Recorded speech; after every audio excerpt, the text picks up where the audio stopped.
তাদের উপর যখন অত্যাচার হয়েছে, আমাদের শ্রমজীবী তরুণরা মাঠে নেমেছে, তাদের অভিভাবকরা নেমেছে, সারা দেশের সমস্ত মানুষ নেমেছে, রাজনৈতিক দলগুলো যারা ফ্যাসিবাদের বিরুদ্ধে লড়ছিল সবাই আমরা নেমেছি। এই আন্দোলন এমন ভাবে হয়েছে যেটা অভূতপূর্ব। এই দেশের ইতিহাসে 69 সালে 90 সালে গণ অভ্যুত্থান হয়েছে, 71-এর মুক্তিযুদ্ধ হয়েছে, কিন্তু সেটা যুদ্ধ ছিল একটা সশস্ত্র শক্তির বিরুদ্ধে। যেভাবে বাংলাদেশের প্রতিরোধ হয়েছে, নিরস্ত্র জনগণ যেভাবে প্রতিরোধ করে তুলেছে, মনে হয়েছে মাটি ফুঁড়ে বাংলাদেশের জনতা জেগে উঠেছে। এই জনতাকে দমানোর আর কোনো শক্তি নেই। এবং শেখ হাসিনা যিনি মনে করতেন তিনি অজেয়, তাকে কেউ পরাভূত করতে পারবে না। পুরো রাষ্ট্র তিনি পকেটে ঢুকিয়েছেন। এত বড় রাষ্ট্র নিয়েও এইভাবে নির্বিচারে গণহত্যা চালিয়েও শেষ পর্যন্ত তাকে পালিয়ে যেতে হয়েছে। এই যে বিরাট উত্থান মানুষের, এই উত্থানকে আমাদের ধারণ করতে হবে।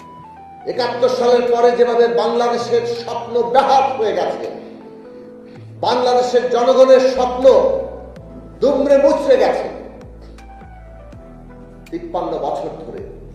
আজকে জুলাই আগস্টের এই অভ্যুত্থানের পরে জনগণের স্বপ্ন যাতে বেহাত না হয়, আবারও যাতে সেই স্বপ্নকে কেউ দুমড়ে মুচড়ে দিতে না পারে, তার জন্য আমাদের রাজনৈতিক শক্তি দরকার।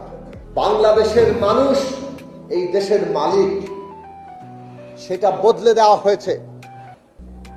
এটা বদলে দিয়ে কতিপয় লোক এই দেশের মালিক বনে গিয়েছে এবং তারা ওই জমিদারি বাপদাদার সম্পত্তি আকারে ফ্যাসিস্ট কায়দায় এই দেশে তারা ক্ষমতা চালিয়েছে।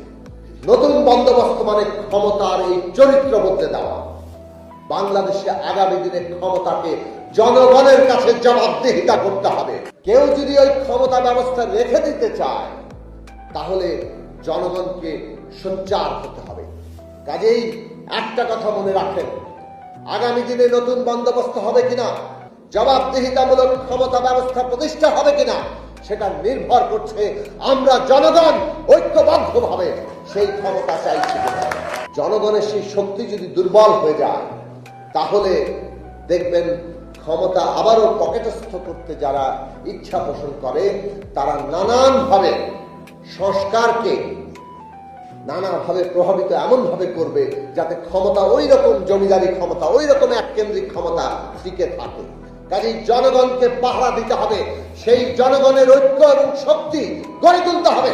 গণতন্ত্র গণতান্ত্রিক শক্তি ছাড়া হয় না, গণতন্ত্র গণতান্ত্রিক শক্তি ছাড়া হয় না। ফলে গণতান্ত্রিক শক্তি গড়ে তোলা, অভ্যুত্থানের মধ্য দিয়ে বাংলাদেশের নাগরিকদের, তরুণদের যে জাগরণ, সেইখানে আমাদের নতুন রাজনৈতিক শক্তি গড়ে তুলতে হবে। সেইটা যদি আমরা গড়ে তুলতে পারি, তবেই আজকে আমরা এই নতুন বন্দোবস্তে যা যা চাই, কেউ খাবে তো কেউ খাবে না, তা হবে না, তা হবে না। আমাদের সমস্ত দেশব্যাপী মজদুরেরা যারা তাদের ছেলেমেয়েদের শিক্ষার ব্যবস্থা